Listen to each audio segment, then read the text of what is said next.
Maid accused by Billionaire went to court without lawyer, until his twin girls appeared and did this.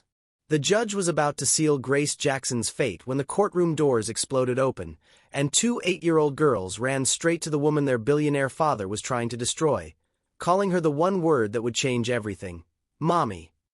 A maid who had dedicated 3 years of her life caring for the grieving twin daughters of a powerful billionaire was suddenly accused of a terrible crime: stealing precious family heirlooms from the very home where she had become like a second mother.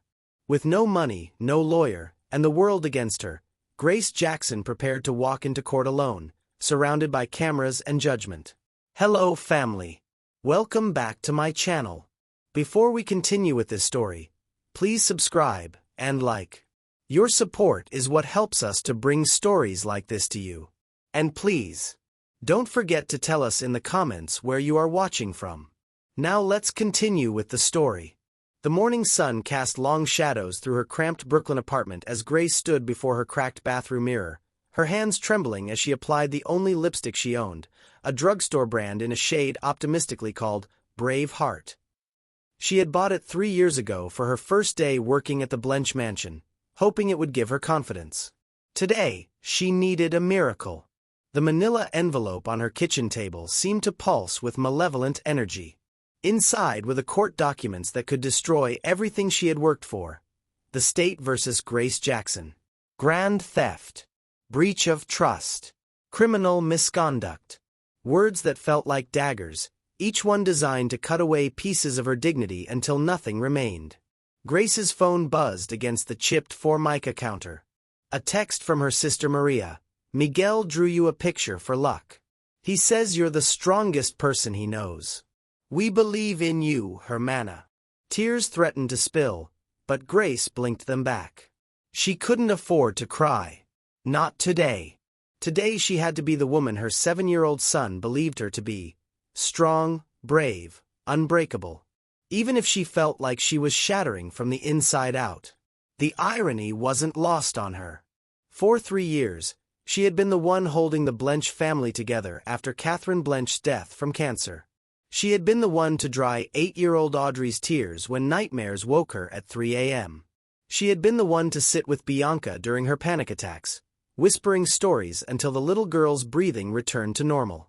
She had been their anchor in a storm of grief that their billionaire father seemed unable or unwilling to weather. And now, Peter Blench wanted to destroy her. 15 miles away in his Manhattan penthouse, Peter Blench stood at his floor-to-ceiling windows, watching the city wake up below. From 30 floors up, people looked like ants, small, insignificant, easily crushed. It was a perspective that had always comforted him, a reminder of his place in the world's hierarchy. Today it felt different. Today it felt like a prison. His reflection stared back at him from the glass.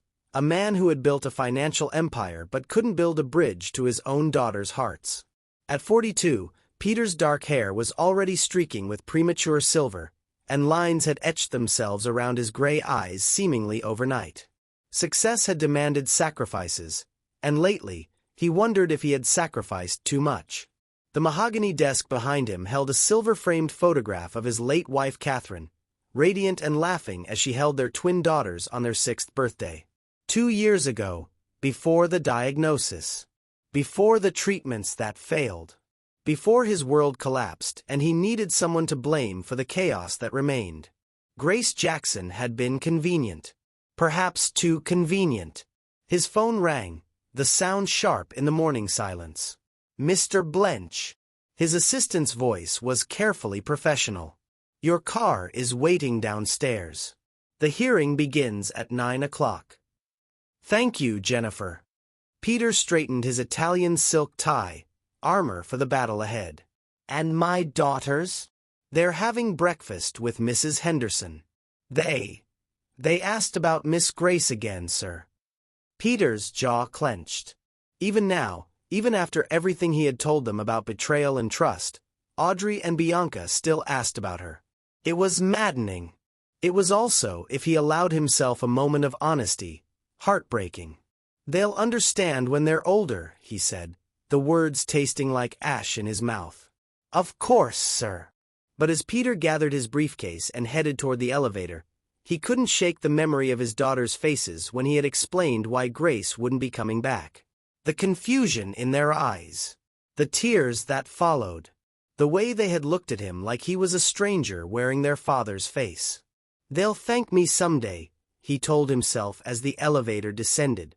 "When they understand that people like Grace Jackson only pretend to care. When they learn that everyone has a price, and she was willing to steal from children to pay hers." The garage felt cold and sterile, much like everything else in his life these days. His driver held the door of the black Mercedes, and Peter slid into the leather interior, surrounded by luxury that felt increasingly hollow. His phone buzzed with a text from his attorney. "Everything is in place. She doesn't have legal representation. This will be over quickly." Peter should have felt vindicated. Instead, he felt empty, like a man who had won a war but lost his soul in the process. What do you think really happened in the Blench household? Was Grace truly guilty, or is there more to this story? Share your thoughts in the comments. Grace stepped out of her apartment building into the harsh morning light, feeling exposed and vulnerable. The subway ride to downtown Manhattan would take 45 minutes. 45 minutes to prepare for the fight of her life. She clutched her worn purse tighter, knowing that inside was everything she owned of value. Her mother's rosary, a photo of Miguel, and exactly $37 in cash. The cameras would be waiting at the courthouse. The reporters who had already painted her as a villain in their stories. The curious onlookers who loved watching the powerful crush the powerless. She would walk through that gauntlet alone, with nothing but the truth as her shield. What Grace didn't know was that 30 floors above the city, 2 little girls were asking their nanny why their father looked so sad. What she couldn't imagine was that those same little girls were about to change everything. The train pulled into the station with a screech of metal on metal, and Grace Jackson stepped aboard, heading toward a destiny that would transform not just her life, but the lives of everyone she had learned to love. The courthouse steps felt like climbing a mountain. Each step upward brought Grace closer to the cameras, the flashing lights, the shouted questions that cut through the morning air like knives. "Miss Jackson, did you steal from the children? Grace, how do you respond to the theft charges? Is it true you betrayed the family's trust?" Grace kept her eyes forward, her chin raised despite the trembling in her legs. The courthouse doors loomed ahead like the gates of judgment itself. Behind her, she could hear the whispers of strangers who had already decided her guilt based on newspaper headlines and social media posts. "Poor billionaire. Trusted the wrong person. You can't trust the help these days." The words followed her into the marble-lined hallway, echoing off the walls like accusations. Courtroom 7 waited at the end of the corridor, its heavy oak doors closed tight. Grace paused outside, pressing her palm against the cool wood, and whispered a prayer her mother had taught her years ago. "Dios mío, give me strength." Inside, the courtroom was a theater of power and privilege. Peter Blench sat at the plaintiff's table surrounded by 3 attorneys in $1,000 suits, their briefcases arranged like weapons of war. His face was a mask of cold determination, but Grace caught something else in his gray eyes, something that looked almost like regret.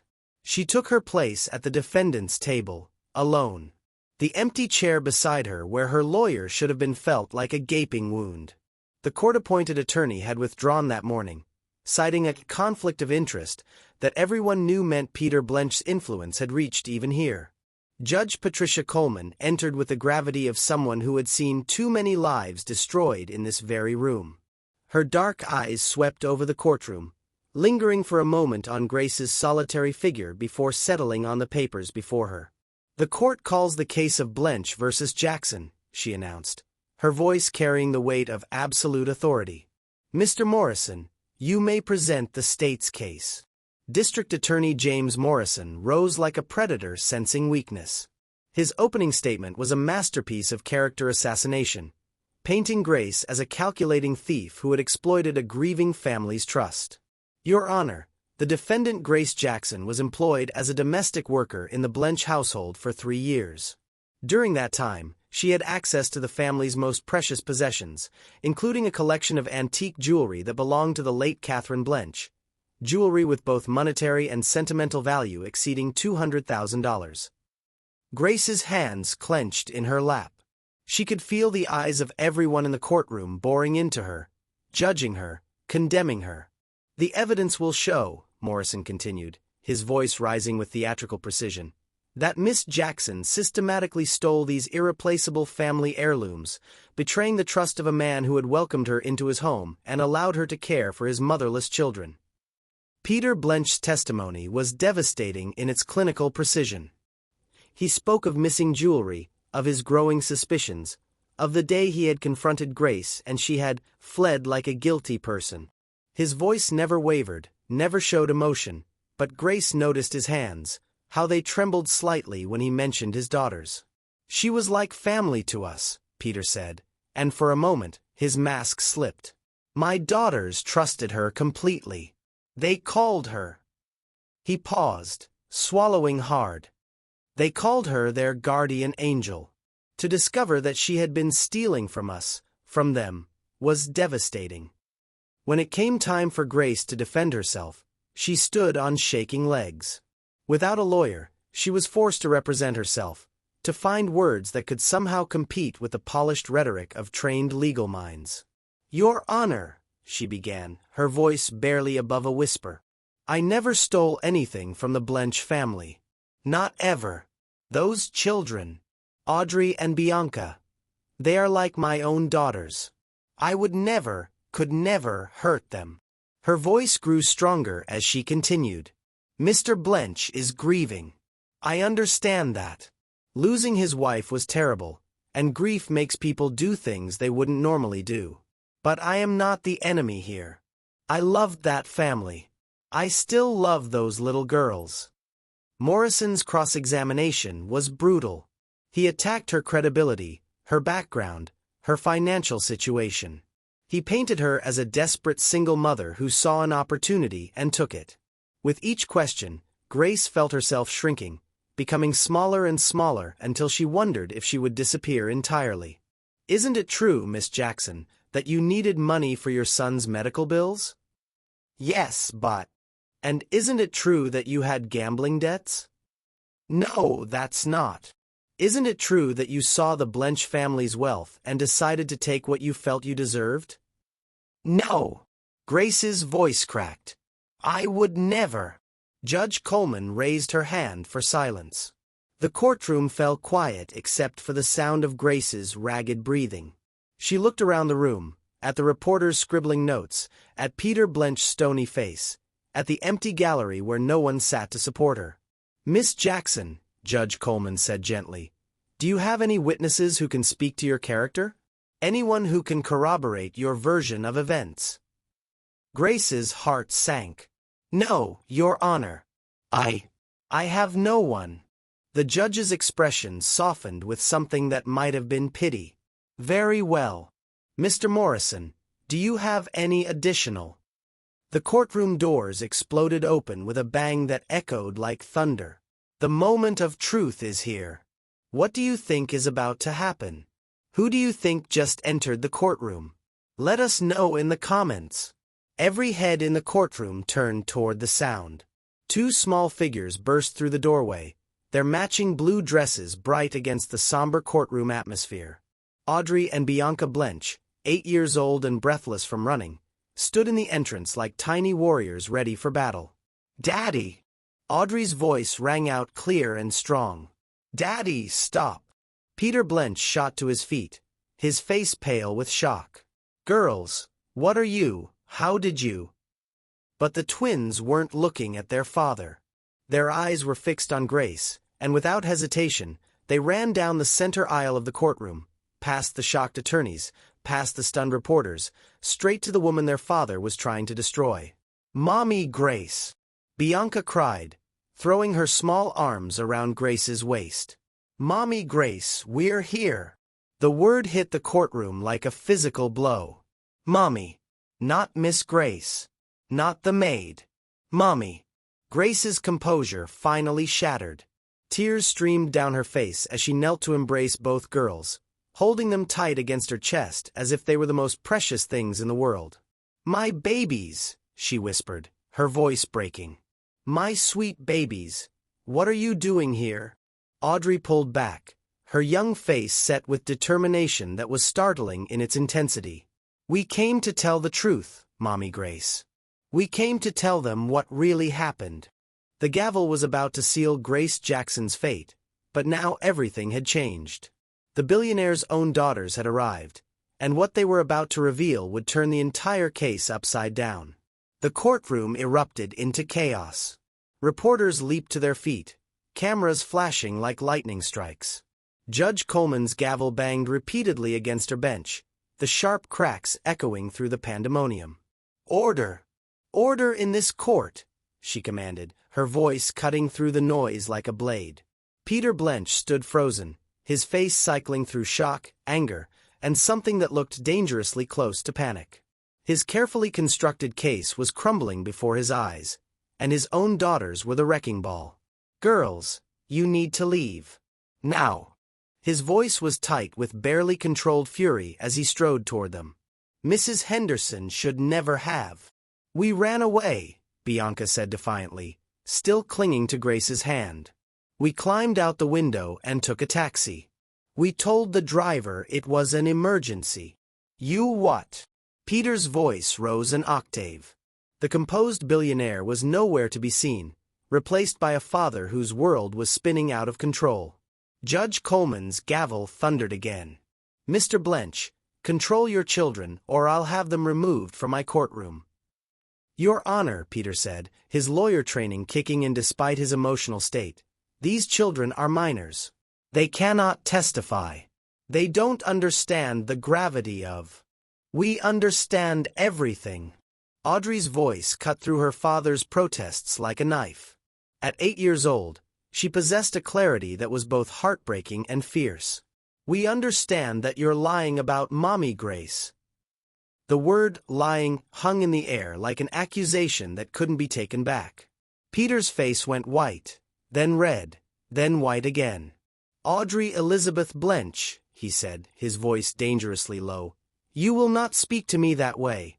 You don't know what you're talking about." "Yes, we do." Bianca joined her sister, their small voices creating a chorus of defiance. "We know exactly what happened to Mommy's jewelry." Grace felt her heart stop. The jewelry. The missing pieces that had started this entire nightmare. She looked up at Peter, seeing something flicker across his face. Fear, guilt, recognition.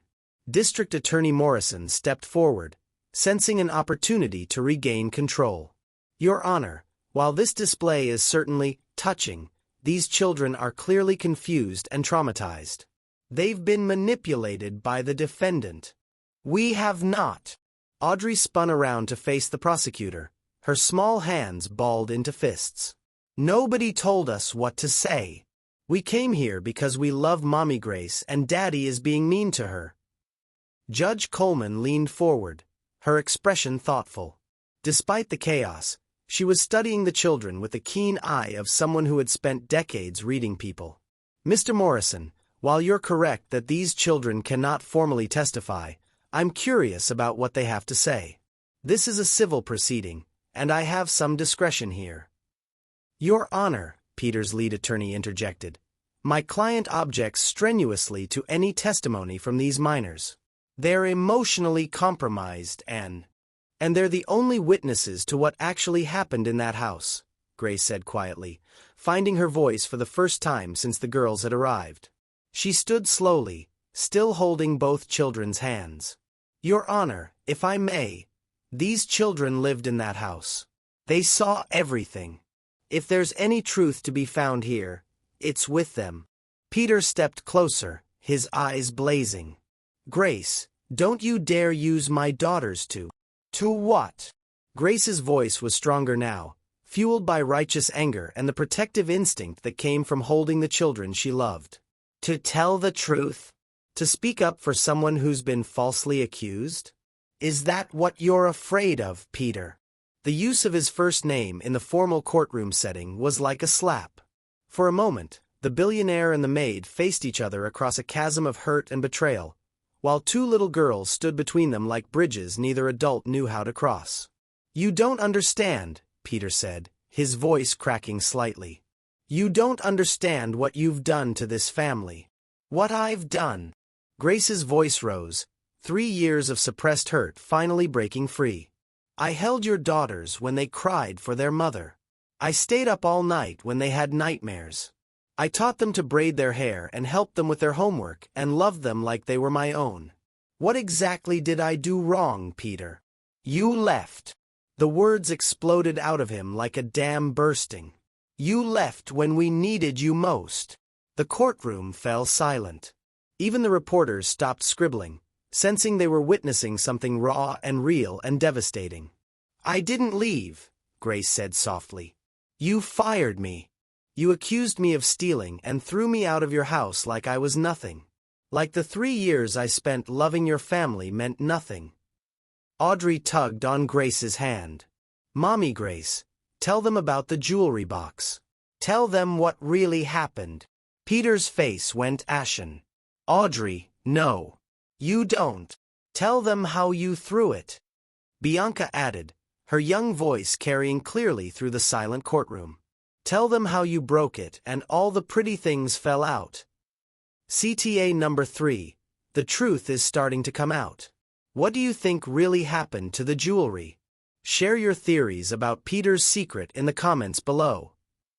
Judge Coleman raised her hand for silence, her eyes moving between Peter's stricken face and the determined expressions of his daughters. "Mr. Blench, I think we need to hear what your children have to say. Formally or informally, the truth has a way of coming out." Peter looked around the courtroom, at his expensive lawyers who suddenly seemed powerless, at the reporters who were documenting his humiliation, at Grace who was holding his daughters like they belonged to her. "Your Honor," he said, his voice barely above a whisper, "I request a recess." "Denied," Judge Coleman said firmly. "I think we've had enough delays. These children clearly have something important to say, and I intend to hear it." Peter Blench, the man who controlled boardrooms and commanded empires, found himself powerless against the truth his own daughters were determined to tell. The resistance was crumbling, and there was nowhere left to hide. Judge Coleman's voice cut through the tension like a scalpel. "Given the unusual circumstances and the emotional state of all parties involved, I'm calling a 30-minute recess." "However," she raised her hand as Peter's attorney started to object, "all parties will remain in the courthouse. I want to speak with these children, and I want their father and Miss Jackson present." "Your Honor," Morrison protested, "this is highly irregular." "So is a case where the alleged victims show up to defend the accused," Judge Coleman replied dryly. "Bailiff, please clear the gallery but escort all parties to conference room B. I want to get to the bottom of this before we proceed." The reporters groaned in unison as they were ushered out, their cameras and notebooks confiscated at the door. Within minutes, the vast courtroom had emptied, leaving only the core players in this unfolding drama. Conference room B was cramped and windowless, with fluorescent lights that cast harsh shadows on everyone's faces. A rectangular table dominated the space, forcing them all into uncomfortable proximity. Peter sat at one end, his lawyers flanking him like bodyguards. Grace sat at the opposite end, still holding Audrey and Bianca's hands as they perched on chairs that were too big for their small frames. Judge Coleman took the head of the table, her presence commanding despite the informal setting. "Now then," she said, removing her judicial robes to reveal a simple black dress underneath, "let's have an honest conversation." The silence stretched taut as a wire. Peter stared at his hands, his jaw working as if he were chewing words he couldn't bring himself to speak. His lawyers whispered urgently in his ears, but he waved them away with an irritated gesture. Grace watched him across the table, seeing not the powerful billionaire who had destroyed her life, but the broken man she had tried to help through his darkest days. The man who had sobbed in his study after his wife's funeral while his daughters slept upstairs. The man who had thanked her with tears in his eyes for keeping his family together when he couldn't. "Daddy," Audrey said softly, her voice cutting through the adult tension like a child's voice always could. "Why won't you look at Mommy Grace?" Peter's head snapped up, his gray eyes meeting Grace's brown ones for the first time since this nightmare began. The pain she saw there took her breath away, raw, unhealed, festering like an infected wound. "Because," he said, his voice hoarse, "because I can't." "Why?" Bianca asked with the relentless curiosity of childhood. "She didn't do anything bad. She loves us." "I know," Peter whispered, and those two words carried the weight of a confession. "I know she loves you."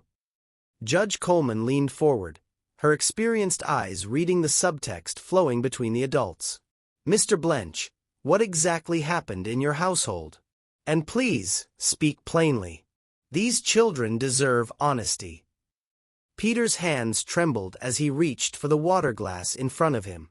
His lawyers started to speak, but he silenced them with a look. "Your Honor, this is complicated." "Daddy threw Mommy's jewelry box," Audrey announced matter-of-factly, as if she were discussing the weather. "He was really mad and he threw it at the wall and it broke into a million pieces." The words hit the room like a physical blow. Peter's face crumpled, and for a moment, he looked like a child himself. Lost, ashamed, desperate. "Audrey, please," he whispered. "It's true." Bianca chimed in, her loyalty to truth unwavering. "You were crying and yelling, and you said bad words, and then you threw the pretty box, and all the sparkly things fell out, and some of them went down the heating vent." Grace felt the pieces clicking into place like a puzzle solving itself. "The missing jewelry," she said quietly. "You threw it. In a rage. And some pieces were lost." Peter's nod was barely perceptible, but it was there. "And then," Judge Coleman prompted gently. "Then Daddy said it was Mommy Grace's fault," Audrey continued with devastating honesty. "He said she made him mad and that's why the pretty things were broken. But that's not true. Mommy Grace was trying to help. She was trying to make Daddy feel better." The fluorescent lights hummed overhead, the only sound in a room thick with revelation and regret. Grace remembered that day, 3 months after Catherine's death, when Peter had been drinking and going through his wife's things. She had tried to stop him, tried to get him to wait until he was thinking more clearly. "You were destroying her memory," Grace said softly, the words pulled from her like a confession. "Going through her things while you were drunk, throwing them around. I tried to stop you." "I know," Peter said, his voice breaking. "I know you were trying to help. But I couldn't. I couldn't handle it. I couldn't handle how much the girls loved you. How much they needed you. How much I—" He stopped himself, but the unfinished sentence hung in the air like smoke. Judge Coleman's voice was gentle but firm. "Mr. Blench, are you telling me that you accused Miss Jackson of theft to cover up your own actions?"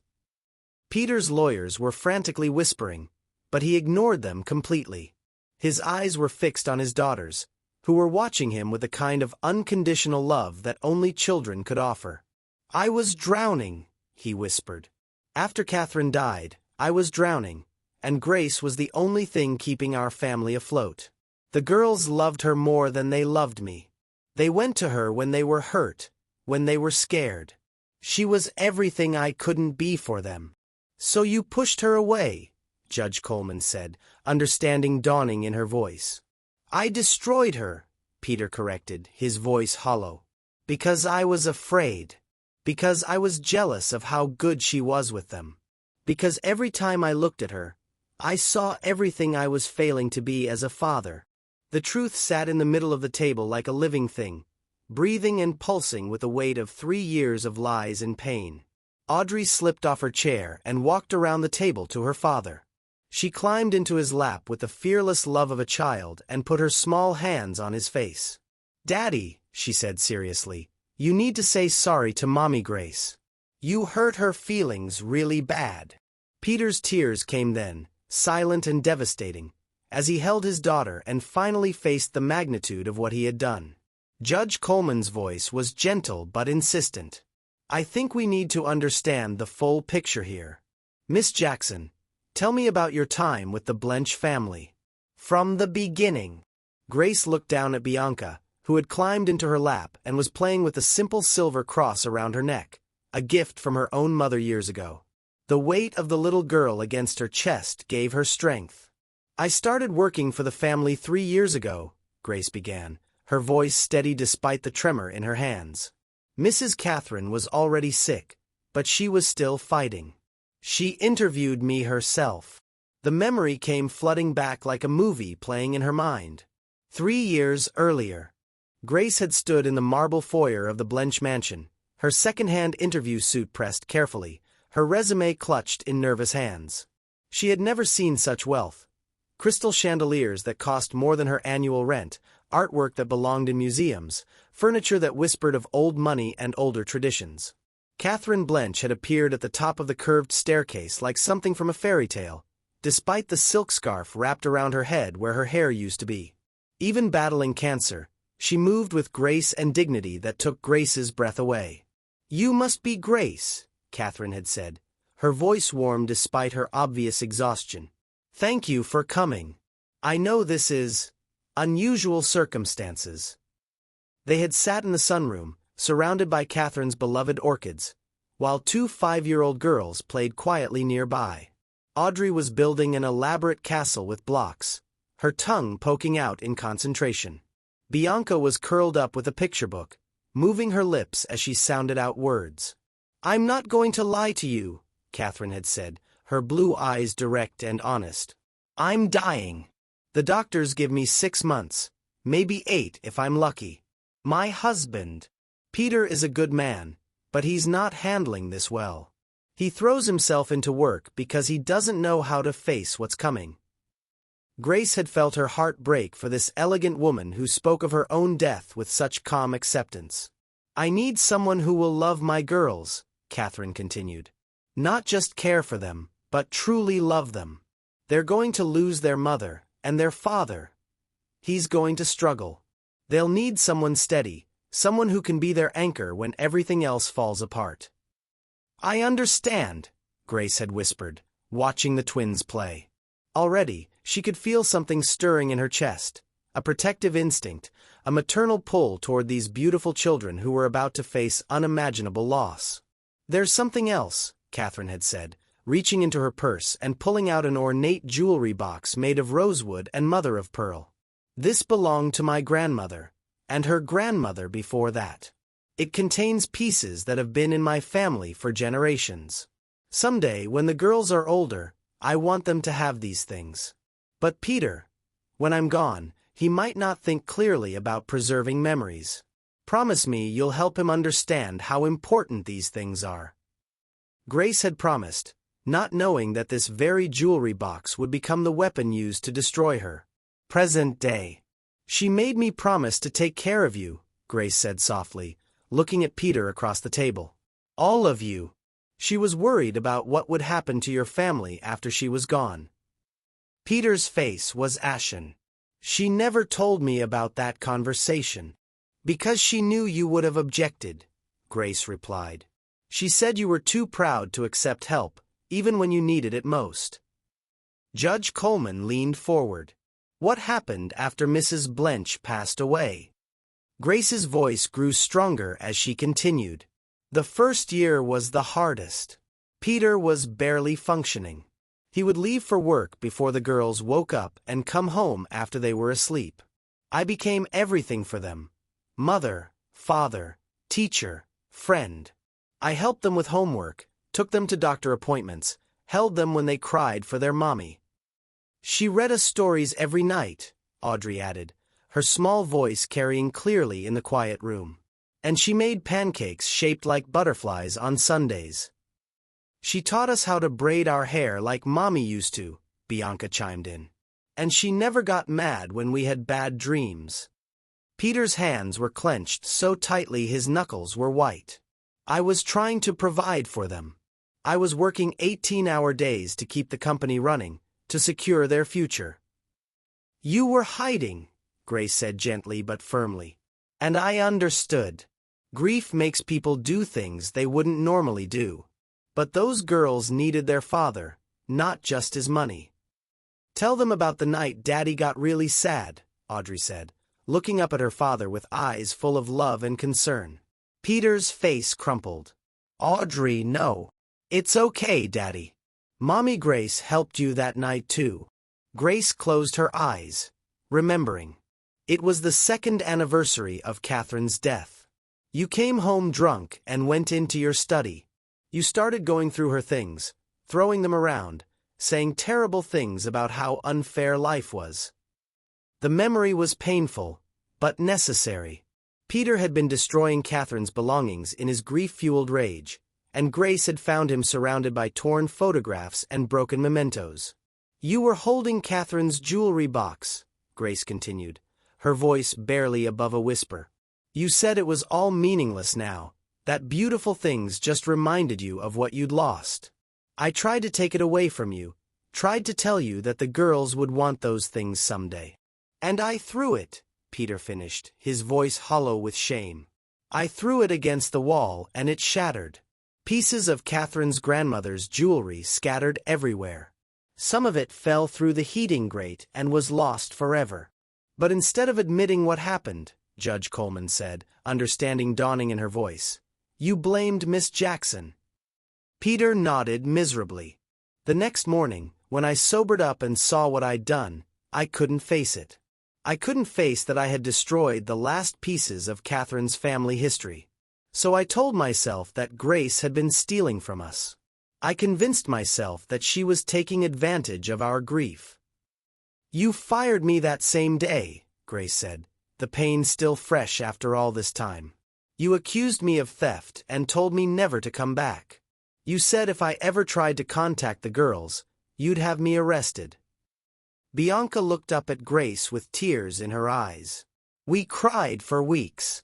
We asked Mrs. Henderson every day when you were coming back. And I told them you had betrayed our trust, Peter whispered, his voice breaking. I told them you had stolen from us and that they should forget about you. But they never did. They never stopped asking about you, never stopped loving you. The truth hung in the air like a living thing, breathing and pulsing with 3 years of accumulated pain and lies.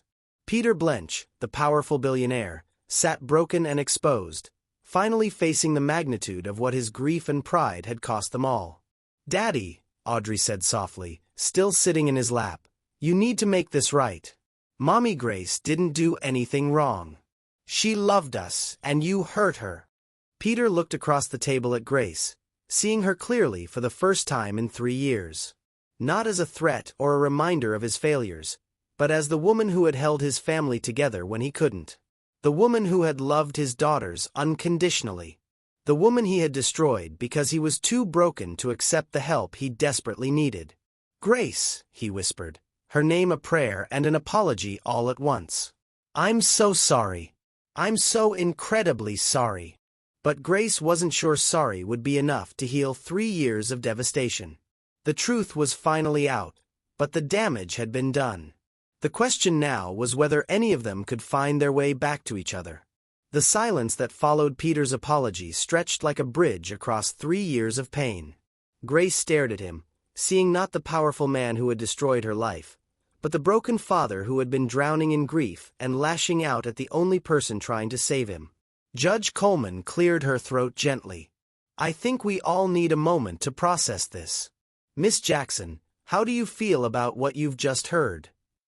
Grace looked down at Bianca, who was still curled in her lap, then across at Audrey, who had her small arms wrapped around her father's neck. These children, her children in every way that mattered, were the bridge between her pain and her capacity for forgiveness. I feel. Grace paused, searching for words that could encompass the storm of emotions in her chest. I feel like I finally understand. For 3 years, I've been asking myself what I did wrong, what I could have done differently. I blamed myself for not seeing the signs, for not being able to help you through your grief. Peter's eyes filled with fresh tears. Grace, you did nothing wrong. Nothing. You were perfect with them, with all of us. I was just too broken to see it. Tell Mommy Grace about the pictures, Audrey whispered to her father, her voice carrying the weight of a secret she'd been holding for too long. Peter's face flushed with shame. "Audrey, I don't think."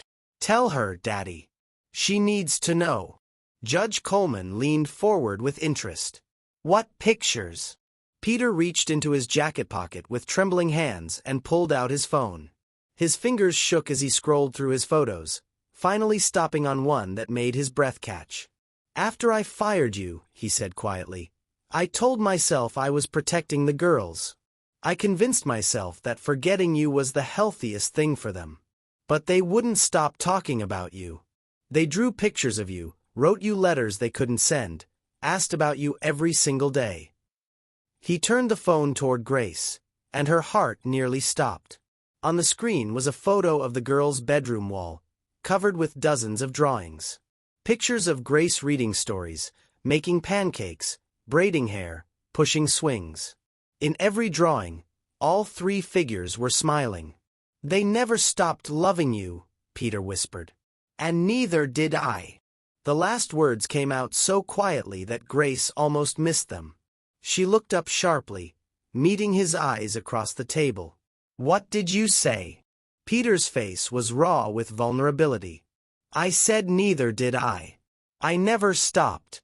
Grace, you weren't just the girl's caregiver. You were the heart of our family. You brought light back into a house that had been dark for so long.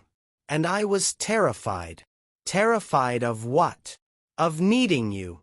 Of depending on someone again. Of watching the girls love you more than they loved me." His voice cracked. "Of falling in love with you myself." The confession hung in the air like a soap bubble, beautiful and fragile and shocking in its honesty. Grace felt her world tilt on its axis. "Peter." "I know," he said quickly. "I know I have no right to say that now. Not after what I've done to you. But it's the truth. I fell in love with your kindness, your strength, the way you made my daughters laugh again. And instead of being grateful, I was terrified. So I destroyed it all." Bianca looked up at Grace with wide, knowing eyes. "We knew Daddy loved you too. We could tell." "How could you tell, sweetheart?" Grace asked, her voice barely steady. "Because he smiled when you were around," Audrey said simply. "Real smiles, not the pretend ones he used for everyone else." Judge Coleman watched this family drama unfold with the fascination of someone who had seen many cases but never one quite like this. "Mr. Blench, are you saying that your accusations against Miss Jackson were motivated by romantic feelings?" Peter nodded miserably. "I was a coward. I couldn't handle losing someone else I loved, so I pushed her away first. I told myself she was a threat, that she was taking advantage of us. It was easier than admitting I needed her." Grace felt tears sliding down her cheeks. "You didn't just push me away, Peter. You destroyed my reputation, my livelihood, my ability to work in childcare. You made me question everything about myself." "I know," he whispered. "I know, and I will spend the rest of my life trying to make it right. If you'll let me." "Mommy Grace," Bianca said softly, "are you going to come home now? We missed you so much." The simple question from an 8-year-old cut through all the adult complications and legal ramifications. Grace looked at these two little girls who had never stopped loving her, then at the man who had hurt her so deeply but was now laying his soul bare. "I don't know, baby," she said honestly. "This is all very complicated." "No, it's not," Audrey said with the clarity that only children possess. "Daddy made a mistake. He said sorry. You love us and we love you. That's not complicated." Peter leaned forward, his eyes desperate. "Grace, I know I don't deserve forgiveness. I know I've caused you unimaginable pain. But please, please don't punish the girls for my mistakes. They need you. We all need you." Grace looked around the small conference room, at the judge who was watching with compassionate eyes, at the lawyers who had fallen silent in the face of raw human emotion, at the man who had destroyed her life and was now begging for redemption. But mostly, she looked at Audrey and Bianca, who were watching her with the kind of hope that only children could maintain in the face of adult failures. "I need time," she said finally. "I need time to think, to process all of this. 3 years of pain doesn't disappear because of one conversation." "Of course," Peter said quickly. "Take all the time you need. But Grace, please know that whatever happens between us, I will make this right. I'll withdraw all charges, I'll publicly clear your name, I'll do whatever it takes to repair the damage I've caused. And we'll wait for you," Audrey added solemnly. "We'll wait as long as it takes for you to come home." For the first time in 3 years, Grace felt something she had almost forgotten: hope. It was fragile and tentative, like a flower pushing through concrete, but it was there. The healing had begun, but the hardest part was still to come. The fragile peace in Conference Room B was shattered by the sharp rap of knuckles against the door. Before anyone could respond, it swung open to reveal a tall, severe-looking woman in an expensive gray suit. Her steel-blue eyes swept the room with the precision of a predator identifying prey. "Peter," she said, her voice carrying the authority of someone accustomed to being obeyed. "What exactly is going on here?" Peter's face went pale. "Victoria, what are you doing here?" Victoria Blench Morrison, Peter's older sister and the family's legal guardian when it came to matters of reputation and inheritance, stepped into the room like a storm front. Her gaze fixed on Grace with undisguised contempt before moving to her nieces. "I'm here because my assistant informed me that my brother's children had disappeared from their home and were spotted entering a courthouse," she said coldly. "Imagine my surprise to discover them here, with her."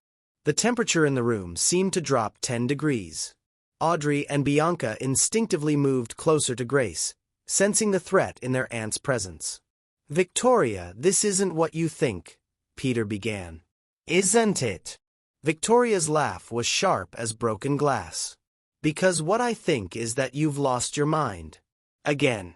Just like you did when you hired this woman in the first place." Judge Coleman cleared her throat. "Ma'am, I'm going to need you to identify yourself and explain your presence here." "Victoria Blench Morrison, family attorney and trustee of the Blench family estate," she replied crisply. "And I'm here to protect my nieces from a woman who has clearly manipulated them into believing her lies." "They're not lies," Bianca burst out, her small voice fierce with indignation. "Daddy told the truth. He broke Mommy's jewelry box, not Mommy Grace." Victoria's expression didn't change, but something cold and calculating flickered in her eyes. Children often confuse reality with fantasy, especially when they've been coached by someone with ulterior motives. Grace felt the accusation hit her like a physical blow. "I would never manipulate these children. I love them." "Love?" Victoria's voice dripped with disdain. "Is that what you call it? A domestic worker who seduces a grieving widower and turns his children against him? I've seen your type before, Miss Jackson.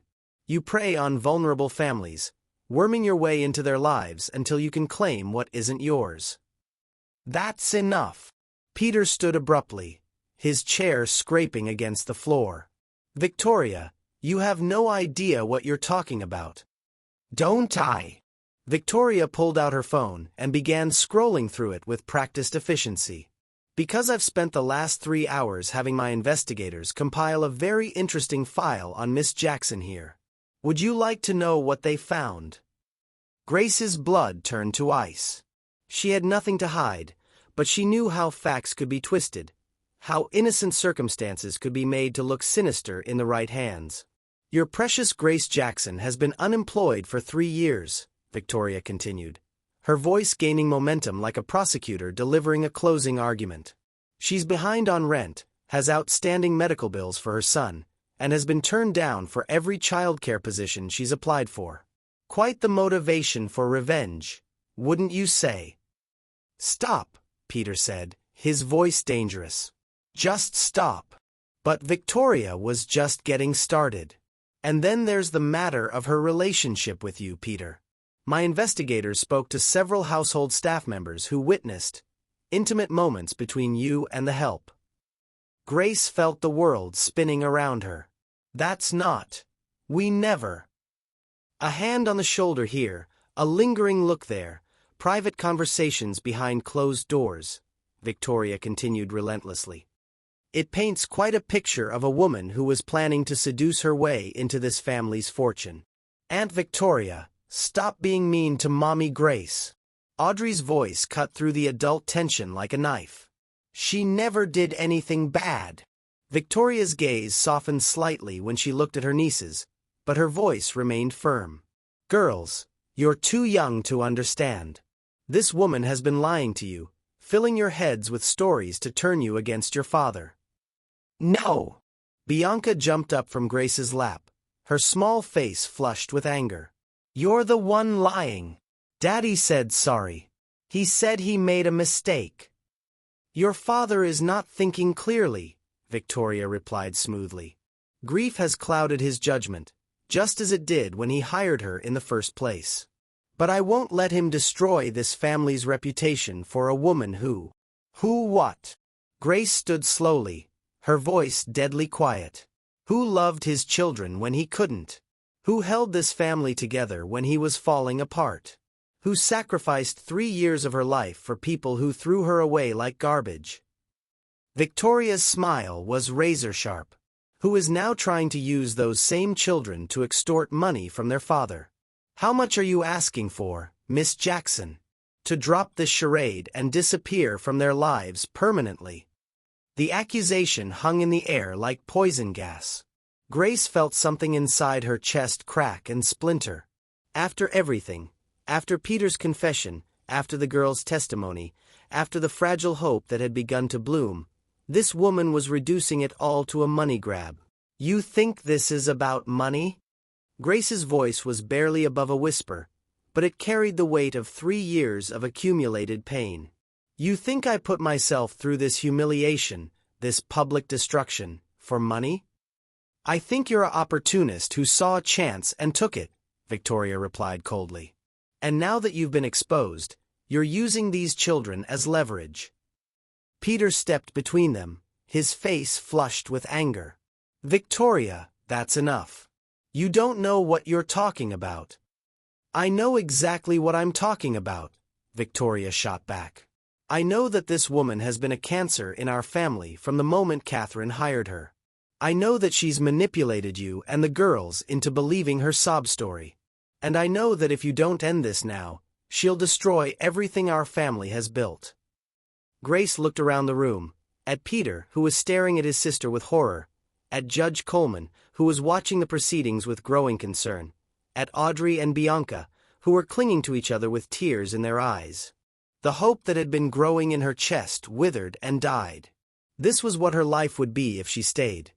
Constant suspicion, endless accusations, people questioning her motives and her love for these children. She would always be the maid who tried to climb above her station, the gold digger who seduced a grieving widower. You're right, Grace said quietly, her voice hollow with defeat. Peter spun around to face her. Grace, no. Don't listen to her. You're right, Grace repeated, looking directly at Victoria. I don't belong here. I never did. She knelt down to hug Audrey and Bianca one last time, memorizing the feel of their small arms around her neck, the scent of their hair, the sound of their voices saying her name. I love you both so much, she whispered. Never forget that. Mommy Grace, don't go. Bianca cried, clinging to her desperately. Please don't leave us again. But Grace was already pulling away, already walking toward the door. She couldn't look back at Peter, couldn't see the devastation in his eyes. She had to leave before she shattered completely. Grace, wait. Peter called after her, but she was already gone, the door closing behind her with a finality that echoed through the room like a gunshot. Victoria smiled with cold satisfaction. Well, that's settled then. But as she looked at her brother's stricken face and her niece's heartbroken sobs, she began to wonder if her victory had cost more than she'd intended to pay. Grace Jackson sat on a bench outside the courthouse, her hands shaking as she tried to process what had just happened. The autumn wind cut through her thin jacket, but she barely felt the cold. The numbness inside her was far more consuming than any physical discomfort. Her phone buzzed with a text from her sister. How did it go? Miguel is asking when you're coming home. Home. The word felt foreign now. Her cramped Brooklyn apartment had never felt like home.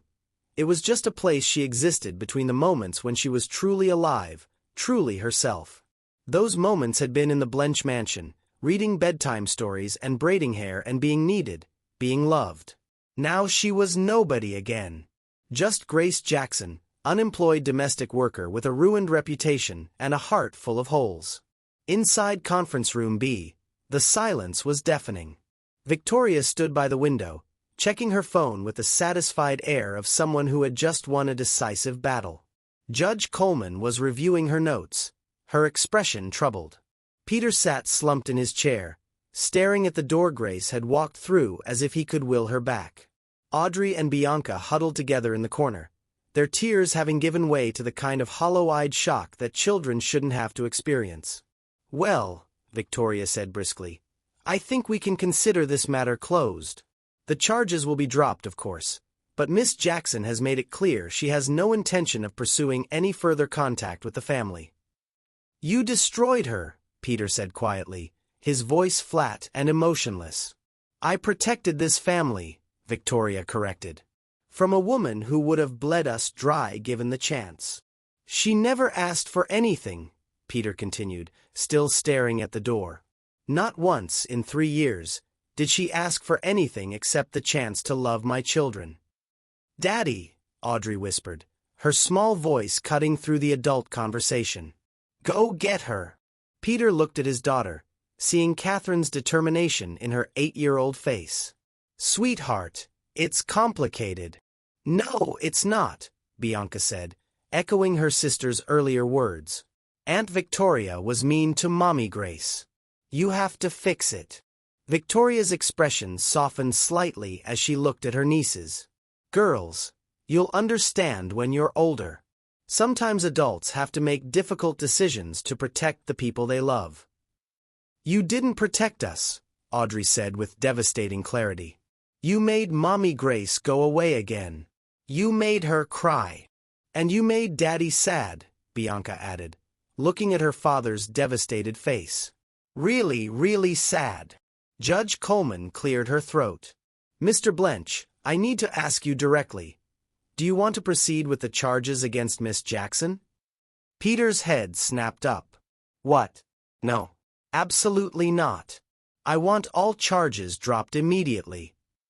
And do you believe Miss Jackson stole from your family? No, Peter said firmly. She never stole anything. I was wrong. Completely, utterly wrong. Victoria stepped forward. Your Honor, my brother is clearly not thinking rationally.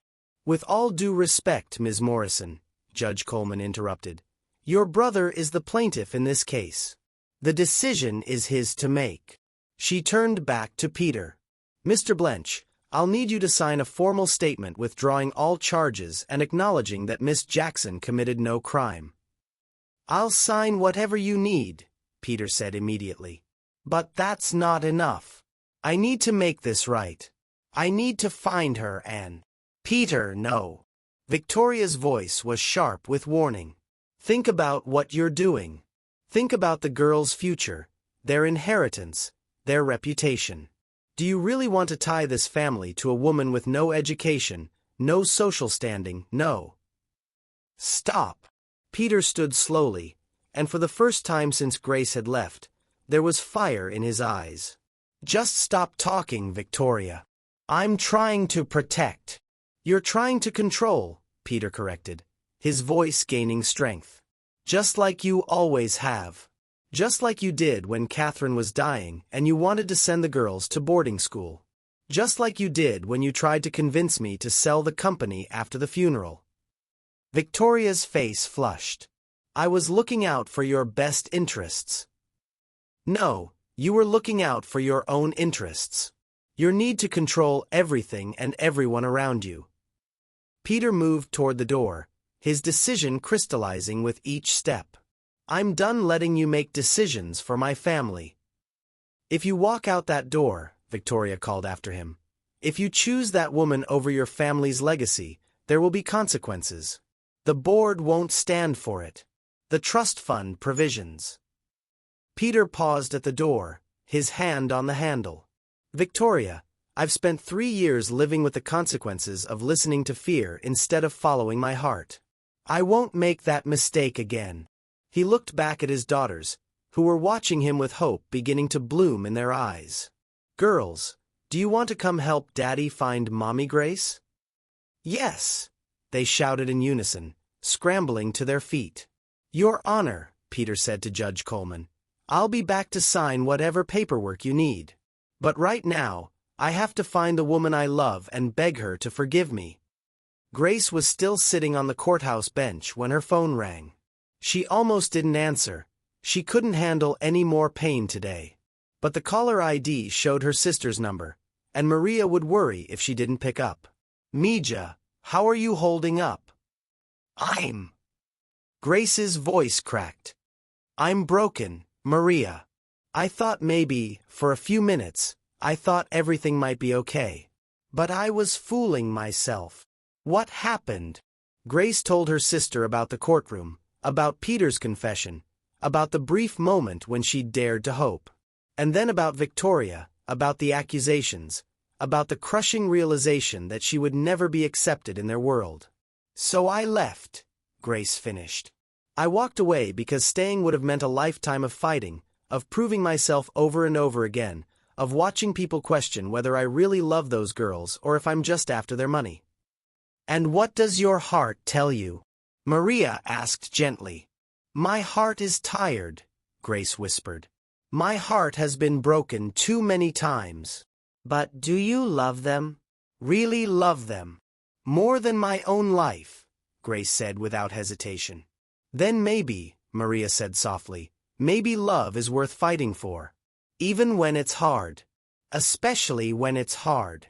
Grace was about to respond when she heard footsteps running toward her. She looked up to see Audrey and Bianca racing across the courthouse plaza, their faces bright with determination. Behind them, moving more slowly but with equal purpose, came Peter.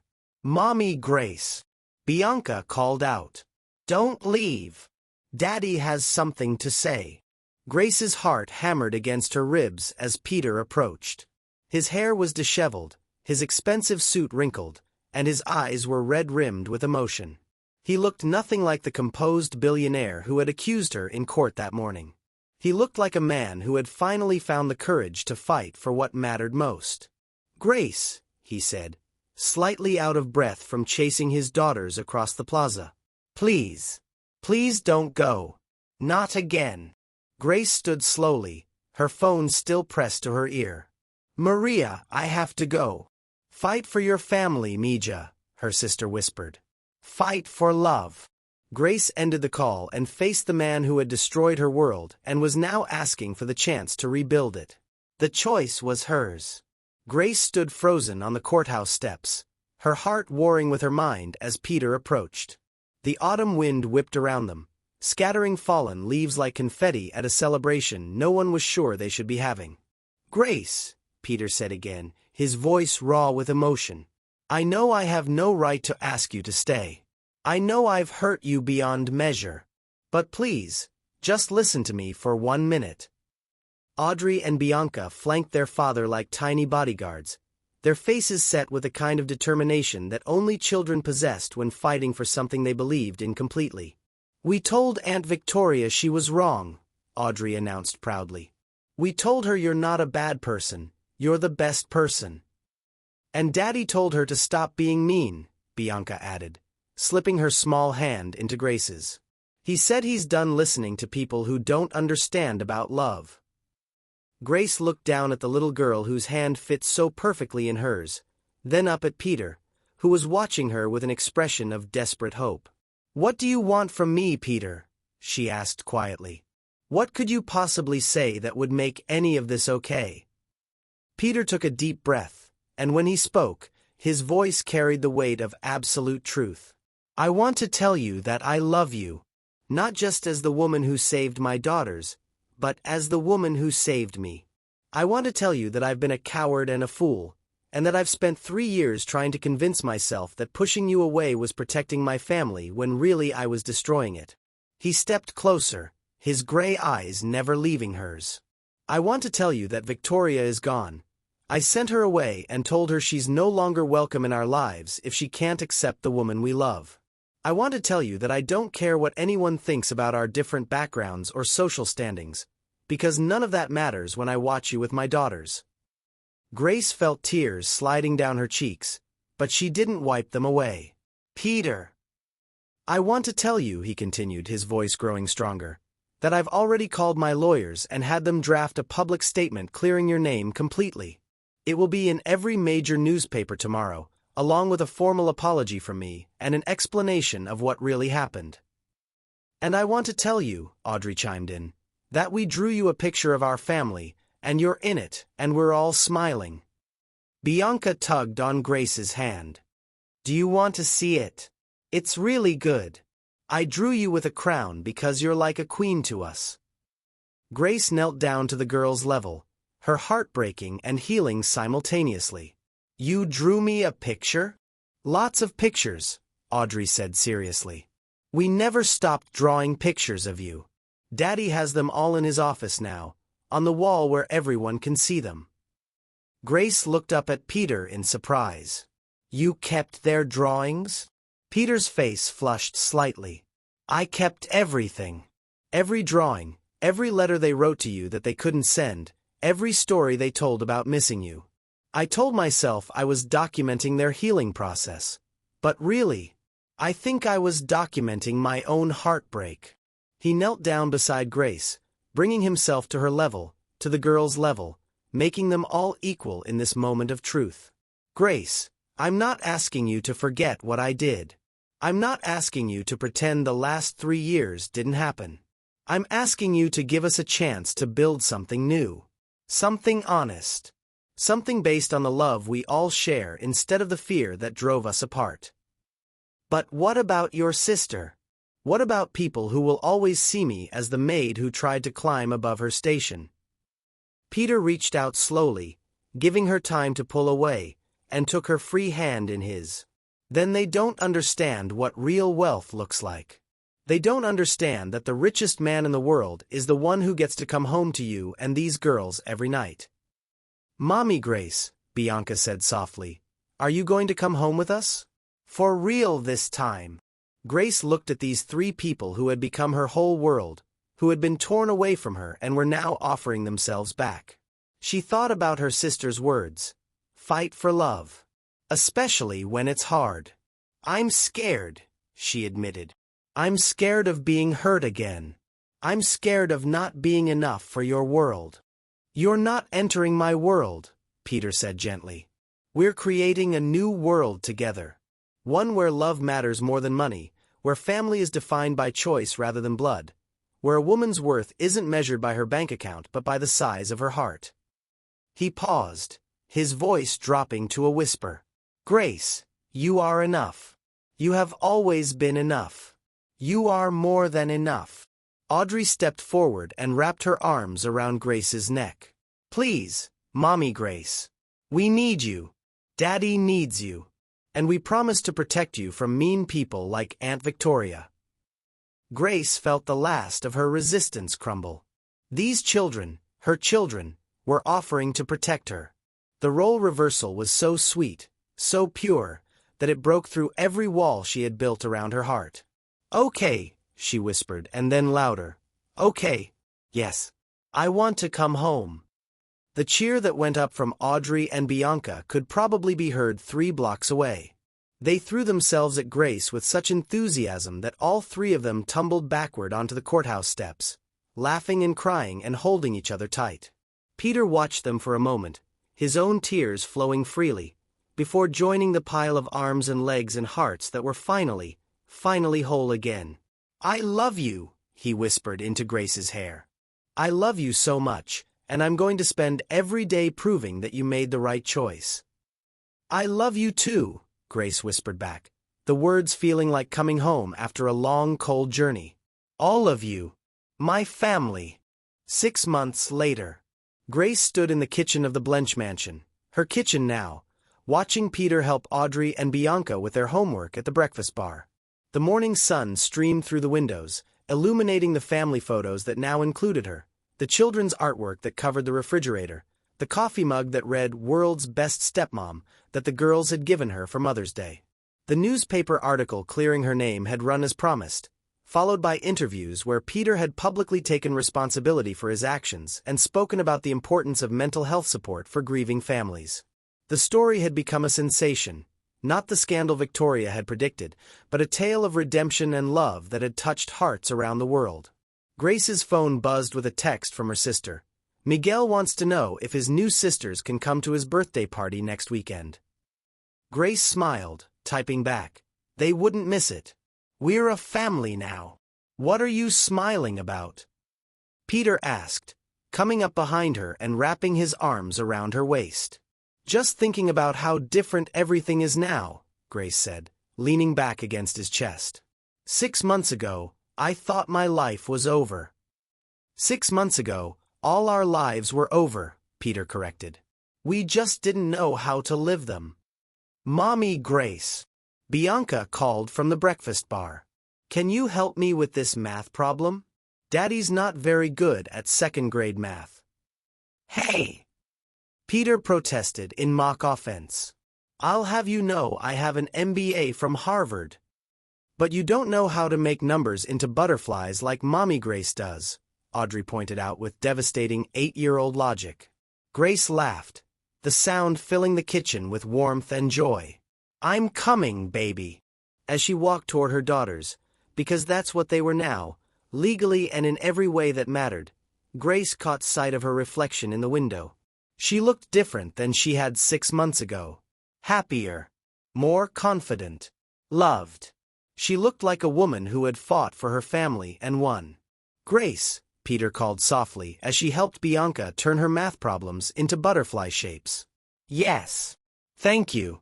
For giving us another chance. For choosing love over fear. For making us a family." Grace looked around at her kitchen, her children, her husband-to-be.